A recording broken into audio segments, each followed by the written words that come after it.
Let me tell you a story about Quantic Dream. Quantic Dream is a game developing company based in Europe. So far, their most known game is Heavy Rain. Heavy Rain is a primarily story-based game filled with a bunch of QuickTime events and interactive gameplay. But I'm not here to talk about Heavy Rain today. I'm here to talk about Indigo Prophecy, a similar, if a bit more interesting game made by the same company.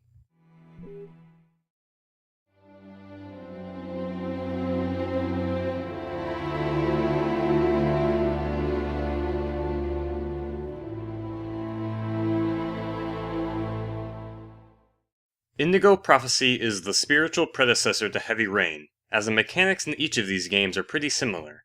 But how are they different from each other? Well, that's what I'm here to show you, besides how good the game is. You start off the game with a narration by our main character, Lucas Kane, who after monologuing, murders someone.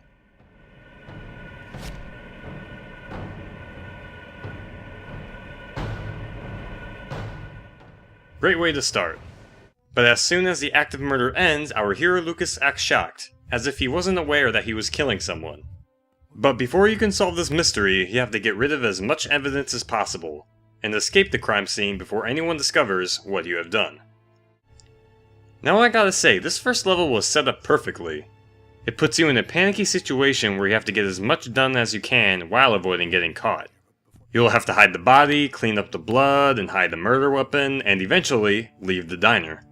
It's possible to screw up pretty badly by either rushing out too quickly or taking things way too slow, and you probably won't perfect this mission on your first try, or at least I found it that way. It may seem unfair for a game to throw you into the fray right away, but it makes sense. I mean, you're not supposed to be prepared for second-degree murder. So after Lucas escapes the crime scene, the police come to investigate and we are introduced to our two other protagonists. Two detectives named Carla Valenti and Tyler Jones. And they have to investigate the murder that was committed at the diner. Now your performance in the first level as Lucas will determine how much evidence that Carla and Tyler will find in this level. For example, there's a part where you have to interview a witness in the diner so that you can get a good idea on what Lucas looked like. Now if you paid for your food and took the front entrance out as Lucas, the witness will say this. He was just a normal guy. I didn't really pay any attention to him. But if you rushed out the back door without paying for food, the witness will say this. I'll never forget that face. Perfect. Now besides interviewing the witness, you will have to search the bathroom where the man was murdered. You might find some blood on the mop, or you could find the murder weapon, or... Tyler? What? This is a restroom, isn't it? No. This is a crime scene. It's cool, I'm done. Oh, that's funny. Actually, the location of the murder weapon changes with multiple playthroughs. Can you imagine if it was in that urinal? Oh yeah, I should probably mention the sanity mechanic in this game. Each character has a sanity meter in the game that, if depleted, will result in a game over by either having the character go insane or committing suicide. You can increase your sanity meter by completing in-game objectives and relieving the character's stress in a number of ways, such as drinking coffee, playing yo-yo, or taking a piss. But the sanity meter can decrease in various ways, such as being reminded of a tragic event, or getting bothered by some asshole, or perhaps witnessing the traumatizing event of someone taking a piss in front of you. This game also puts a huge emphasis on interacting with objects. Often the story will have you do mundane things like get dressed, wash your hands, and the interaction mechanic ties in with the sanity mechanic. These interactions are usually implemented really well, and it really helps with the immersion of the game. So after you are done investigating the diner, the game settles into a routine. While playing as Lucas, you will learn more about what exactly happened at that diner, and why you killed the man. While playing as Carla and Tyler, you will investigate the murder and eventually be led to Lucas. I want to talk about Lucas's levels first. Now Lucas's levels are pretty good. You get to avoid the cops some more, you get to learn more about the big mystery involving a huge conspiracy, and you get to learn more things about his character, including the incredibly depressing life he has. He broke up with his girlfriend a month ago, his parents died in a horrible accident, and depending on how well you do on some flashback mission, Lucas could possibly fail to save all of his childhood friends in a burning building. But if there's anything I don't like about his campaign, it is the long stretches of QuickTime events you participate in. and these things go on forever. As Lucas's campaign begins, strange things begin to happen to him. He begins to develop superpowers in the form of super strength, increased reflexes, and the ability to see into the future, but it is later found out that the latter ability is something Lucas could do all of his life. On the negative side of things, Lucas also begins seeing all sorts of hallucinations that try and kill him. Lucas calls his twin brother Marcus for help, being that he is the only one that he can trust right now. They meet up at the park so Lucas can inform him of the situation. Marcus seems reluctant at first, but he trusts them, so they decide to meet up again, this time at their parents' graves. But before Lucas can meet up with Marcus, his ex-girlfriend Tiffany comes by to pick up some of her stuff. While doing this, you have the option to serenade her with your guitar in the hopes of reliving the old days. Now because you have just serenaded her, you now have the option to get back together with her. Now, I remember in my first playthrough of this game, I decided not to because I guess I wanted Lucas's character to move on and stuff. But out of curiosity, I think I'll try the other option.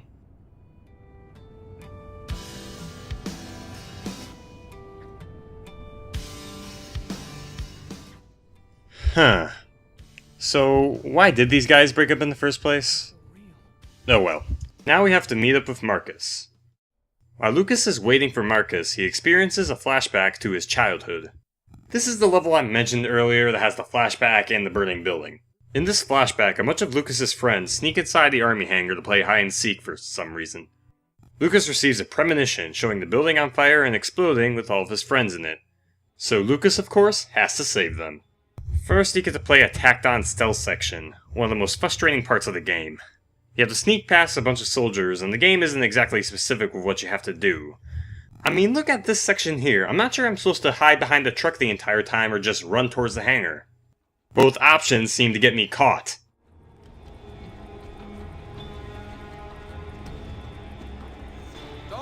God, no! Well, at least the game shows you the location you need to end up at. Then you get into the hangar and you have to find all the boys who are hiding. The boys aren't really hard to find, all you have to do is rub yourself against potential hiding places until a button prompt appears. But then you get this one kid who doesn't want to leave the hangar, despite the fact that there is now an incredibly large fire right next to him.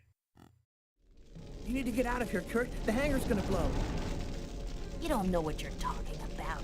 You're just a retard, Lucas. If you don't move right now, I'm gonna kick your ass.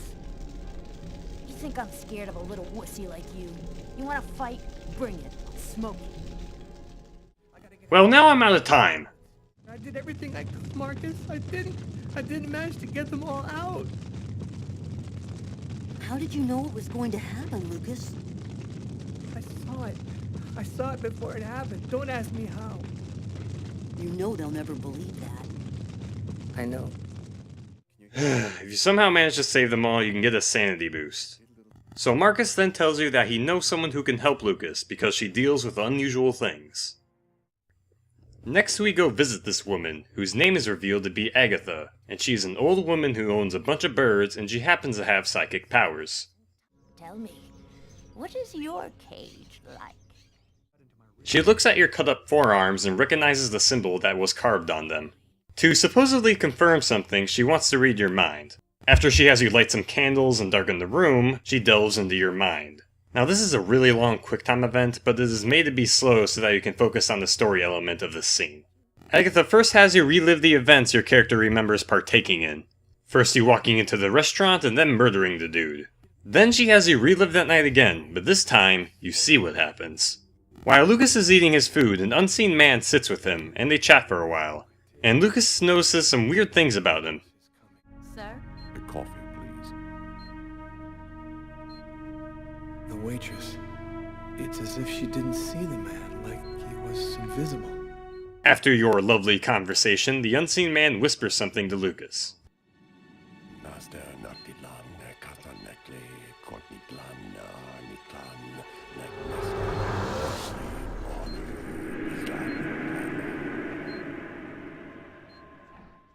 Then she has you continue seeing through the unseen man's perspective, and then...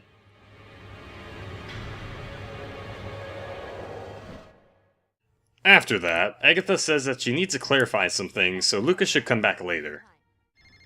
So Lucas goes back to his apartment and he sees his phone ringing. Lucas Kane.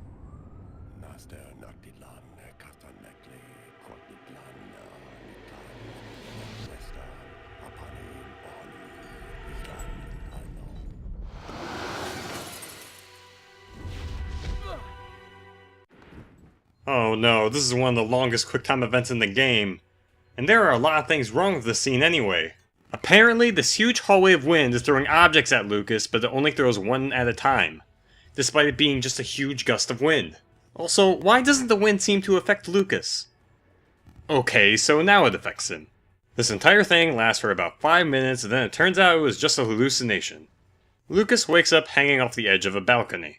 You then get to play as Marcus and save him, and you get this dramatic little scene. For heaven's sake, Lucas. There's no one else here but you and I. You were all alone when I arrived. All alone, Lucas. What's happening to me, Marcus? I don't know what's happening. It'll be all right, Lucas. Everything will be fine. I'm gonna help you. You'll see.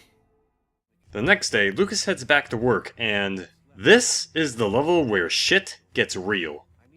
Lucas sees a premonition that Tyler is coming in to question him, so you must hide anything that could link you to the murder before he questions you. And I gotta say, I love this level.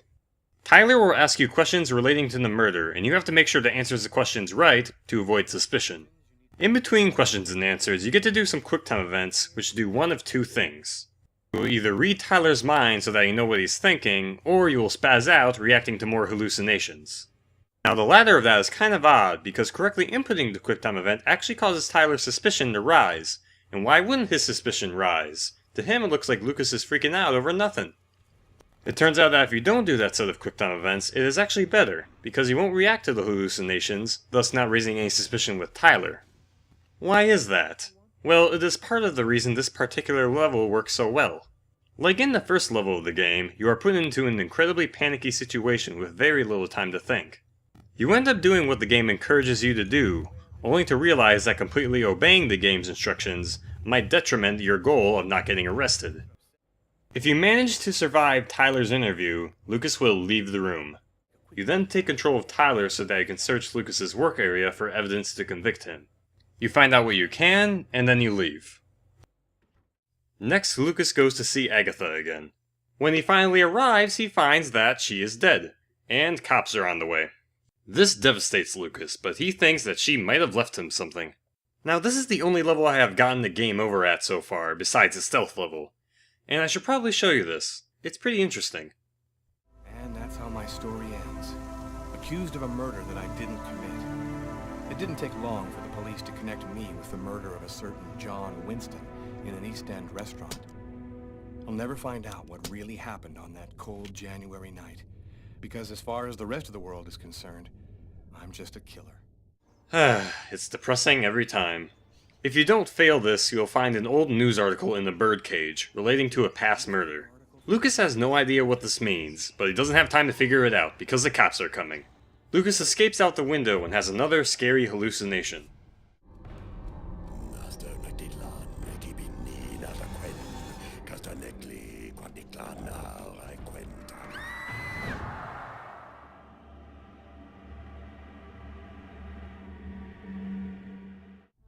Now we are at the level where the police finally finds out about Lucas. Carla and Tyler go to arrest him, and how did they figure him out? Well, let's go backwards in time and discuss the police side of the Indigo Prophecy story. Carla and Tyler's levels can be good. There are a good amount of levels that put you in some pretty unique situations. But due to the game's need to enforce its sanity meter mechanic, the game has to pull some bullshit. There are a couple monotonous QuickTime event levels that serve as opportunity to either gain or lose sanity. And the game will occasionally find some unfair, out-of-nowhere way for you to lose sanity, which we will witness as we progress through Tyler and Carla's levels.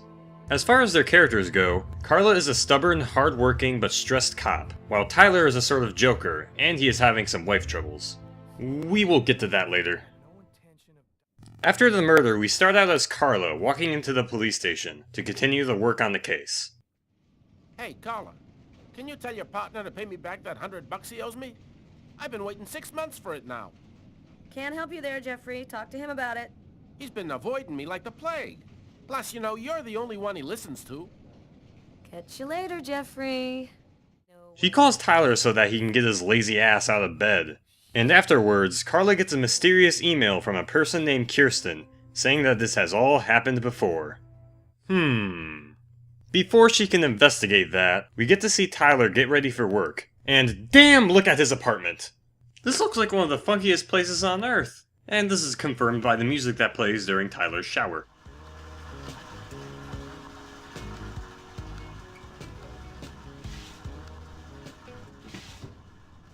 As Tyler is about to leave, he notices that his wife looks upset. Uh-oh, Sam looks like she's sulking. And I know what's bothering her. I'm sick of living in fear like this. Every morning I'm terrified that something's gonna happen to you. Why couldn't we just go to Florida and work with my family and live a normal life like everybody else? Why do I have to wonder if you're gonna die every day? I'm just not made for that kind of life, Sam. I've been around too much violence all my life to go live some kind of normal life like that. I know you love me, babe. So try to understand me, too. So we learn that Tyler has some wife troubles, and this issue will appear later in the game, but right now, Tyler has to get to work. And I can tell you, that the appearance of funky music is not limited to Tyler's apartment.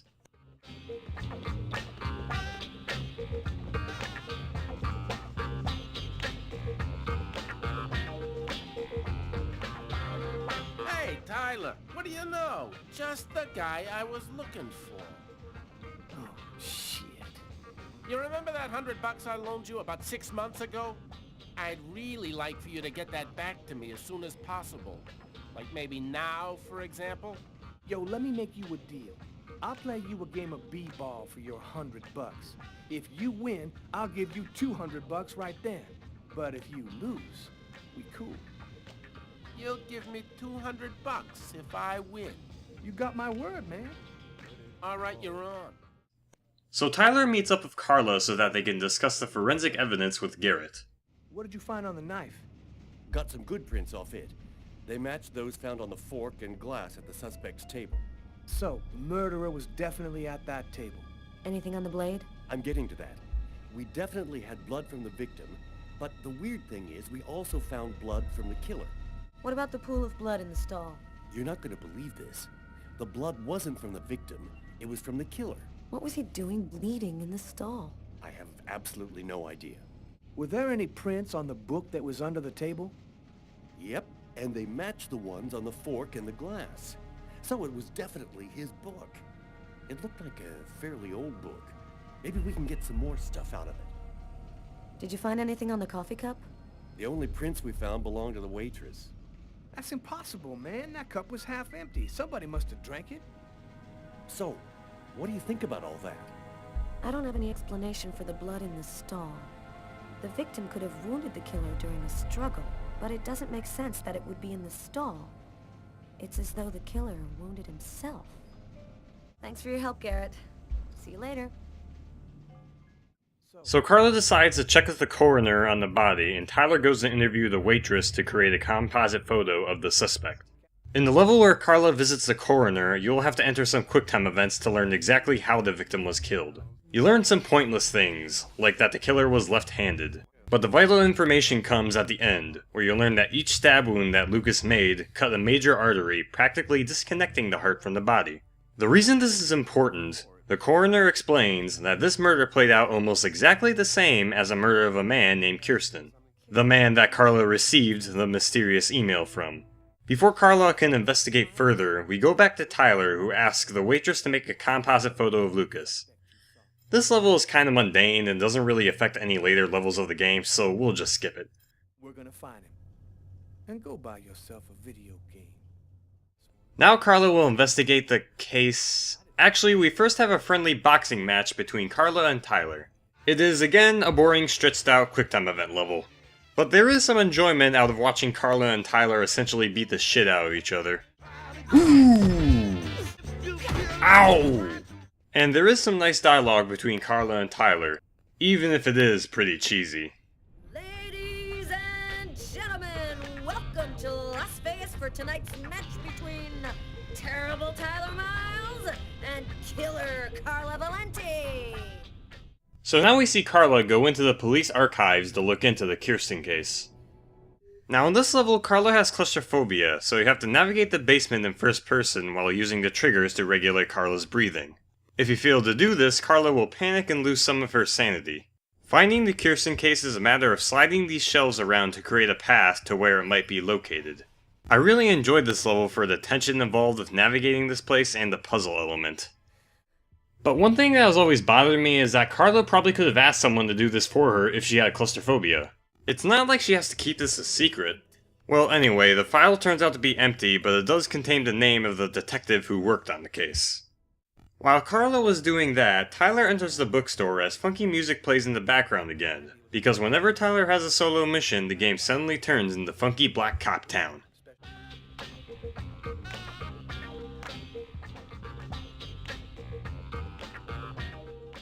So you talk to the owner of the store who has the most stereotypical Japanese accent ever. I am sorry to cause waiting on you. Your presence here brings honor to my miserable shop. My name is Takyo. This encounter is so strange that even Tyler thinks that something is off. Damn. This guy looks just like that old Chinese dude in Gremlins. If he offers me a little box with a monster in it, I am gone. So you ask this strange man what he knows about the old book you found at the restaurant. He can't really tell you anything about it because his shop doesn't sell that book.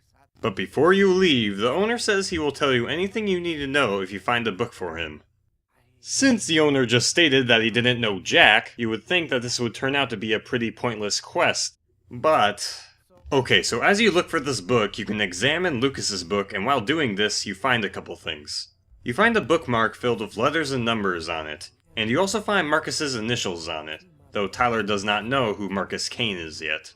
Tyler could leave now as he has discovered some new information, but we still have a puzzle to solve. Now this puzzle isn't so bad, but it is the outcome that bothers me. You find him the book, and... Thanks, dude. What do you want to know about that book? Well, do you have clients who buy these kind of books? Hey, the book didn't come from here, if that's what you're thinking. Is there any way to find out who would have sold this book? Nah, this book ain't worth enough for any seller to remember it. Yo, thanks for your help. Yep. That's it. Finding the book for him was completely pointless. By the way, did anyone notice his accent change all of a sudden? So the next day, Tyler has to settle things with Jeffrey. You play basketball with him, you do some quick time events, and you trash talk a little. The more I see you play, Jeffrey, the more I think you should take up chess. You win, you don't pay the money, and that's all that happens. Next we see Carla head to a firing range to question the detective who worked on the Kirsten case. Before he can tell you anything about the case, you go and practice some shooting. This game isn't a first-person shooter, so the control is kind of awkward and sensitive. But whatever, let's get to the questioning. The way you shoot, you really should come back for some more training. Oh well, screw you! So he tells you that the Kirsten murder went the exact same way as this murder. Right down to the killer drawing a symbol of a two-headed snake on his arm. So Carla grabs a gun for another round of shooting, and this time I'm going to try and hit all the targets. Okay, there, I hit about 2/3 of the targets. I recommend that you come back for some more target practice. No! I am a cop investigating a murder? You will answer my questions and nothing else! Quit making me sad! So he tells you that other than the Kirsten case, there were several other murders that played out the exact same way in the past, and that they all might be connected. Next up we are at Carla's apartment. First we witness a pointless shower scene, and then she gets a call from Tyler saying that he can't make anything out of the bookmark that he found. So Carla tells him to fax it to her.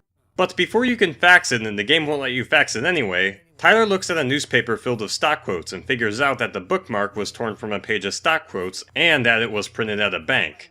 Carla says that she needs to verify some things, so she hangs up on Tyler. Her friend Tommy arrives for a chat when he... Okay, I have said that the game has pulled some bullshit to enforce its sanity mechanic, but out of all that has been done so far, this is probably the worst. So Carla's friend Tommy gets his deck of tarot future-telling cards, and attempts to read your future, so each time you have to pick 2 cards. There's going to be a dark period, an escape, and terrible danger. Oh well, that sucks. How about the next set? You're not alone. You're following someone, and he is disturbing. He hides a heavy secret. Well, that's depressing. Can I stop now? There is a curse, great suffering and fear. God damn it! I see dark death and distress. Yes, just come to me whenever you need cheering up. Seriously, I'm sorry, Carla. Here are 2 more cards. Oh no, don't do it! But if I want to continue the game and get Tommy to leave... One child, 2 destinies. A path toward life, the other path toward death. Carla, I think we'll stop there. I'm sorry, I don't... Well, that's just great. One of the most forced ways to make the game more difficult. And you know what the worst part about this is? The cards are never random. If you play through Indigo Prophecy multiple times, the cards will stay the exact same each time. That's bullshit! So Tyler finds a watermark on the bookmark and finds out where the killer works. Now what is interesting is that for the interview level coming up with Lucas, you actually get to choose whether Carla or Tyler gets to interview him. However, this does not change much.